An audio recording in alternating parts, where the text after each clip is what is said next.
Indonesia adalah negara hukum. Ya, kalian nggak salah. Negara hukum. Negara hukum yang menjamin hak asasi manusia seperti yang tercantum dalam Undang-Undang Dasar 1945.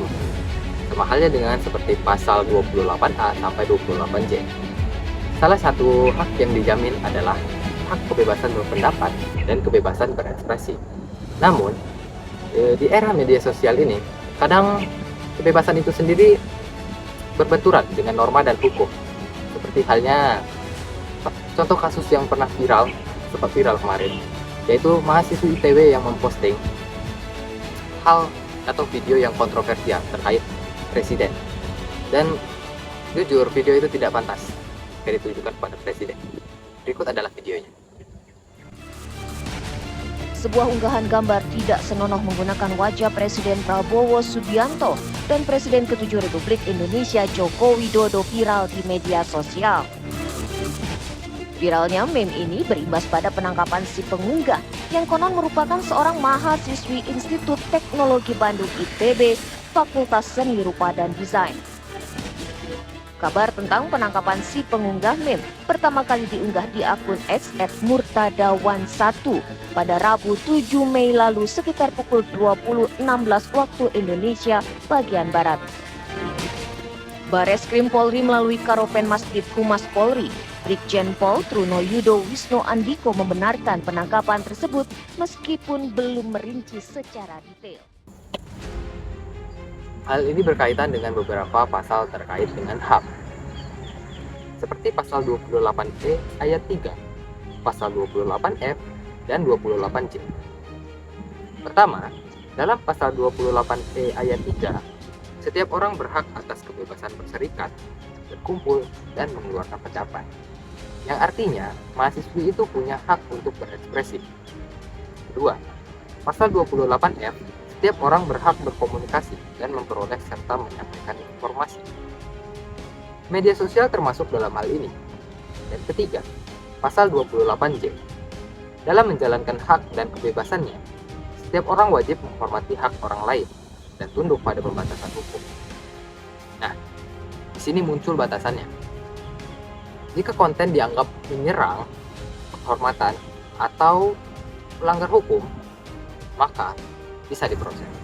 Apakah kebebasan berekspresi benar-benar bebas atau kebebasan itu hanya berlaku selama tidak menyentuh batas tertentu? Dalam demokrasi, kritik terhadap pemimpin adalah hal yang wajar. Namun, ketika ekspresi dianggap melanggar norma atau hukum, negara memiliki kewenangan untuk bertindak.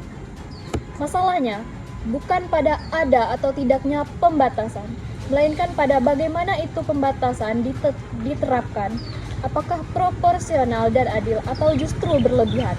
Realitas menunjukkan bahwa kebebasan berekspresi di Indonesia memang ada dan berjalan. Masyarakat bebas menyampaikan pendapat di media sosial. Kritik terhadap pemerintah tetap muncul dan ruang diskusi publik masih terbuka. Namun, kebebasan tersebut selalu berada dalam ruang yang diawasi oleh hukum. Tantangannya adalah memastikan pengawasan itu tidak berubah menjadi pembatasan yang berlebihan.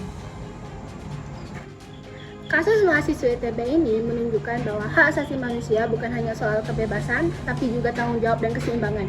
Kebebasan berekspresi dijamin oleh konstitusi, tetapi pelaksanaannya harus tetap menghormati norma dan hukum yang berlaku.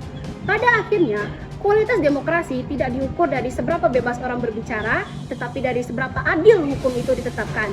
Sebagai masyarakat, kita harus mengetahui bahwa kebebasan berekspresi adalah hak yang sangat berharga. Namun, hak tersebut harus digunakan dengan bijak dan bertanggung jawab. Jadi, sebelum mengunggah sesuatu di media sosial, alangkah baiknya kita mempertimbangkan apakah konten tersebut melanggar norma, apakah konten tersebut merugikan atau merendahkan pihak lain, dan apakah konten tersebut layak untuk disajikan di ruang publik. Di sisi lain, aparat dan penegak hukum juga perlu memastikan bahwa kebebasan ini diatur secara adil, proporsional, dan juga tidak berlebihan. Karena pada akhirnya, demokrasi yang sehat bukan hanya tentang kebebasan berbicara. Namun, bagaimana cara kita menggunakan kebebasan tersebut secara dewasa. Dan saya harap kita semua dapat menggunakan kebebasan itu secara adil dan juga seperti tadi proporsional dan juga sesuai dengan aturan. Terima kasih.